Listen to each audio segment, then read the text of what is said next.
Now, this is for those students who missed their lesson. Okay, so here we are finding empirical formula. The question is, what is empirical formula? Empirical formula is the simplest formula of a molecule which tells us the simplest ratio between the atoms of a molecule.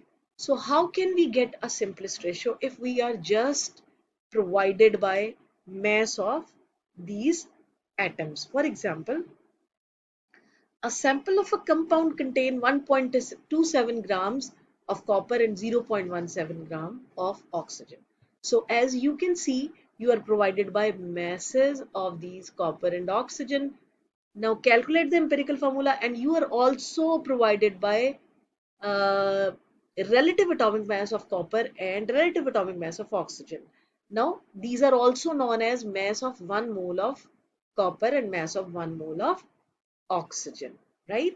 Now the first step to find empirical formula, you just need to put their mass 1.27 and 0.16 for oxygen, and then you just need to find their number of moles. How can we find number of moles?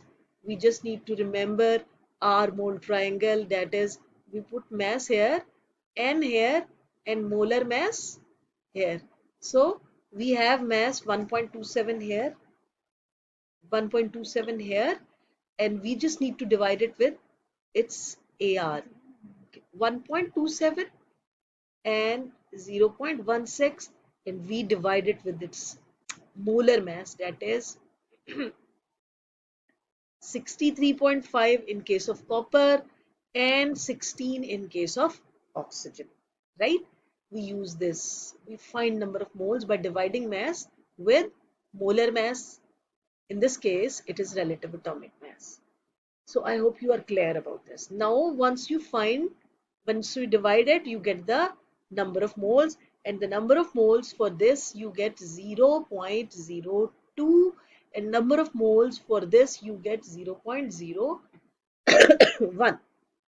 Now, uh, these are the moles, but you need answer in simple whole number because you are finding the ratio. So to make it in simple whole ratio, you just find a small number between these answers. So in these answers, smallest number is 0.01. So you just need to divide these answer with 0.01. Okay. So this is your 0.02 and this is your 0.01, and you selected 0.01 as the smallest answer. You divide both of them with smallest answer and you get the ratio of 2 and 2 ratio 1. And now the empirical formula for copper is Cu2O1. So you write it Cu2O, and this is the empirical formula of a copper oxide. There is a ratio of 2:1. I hope you are clear about this.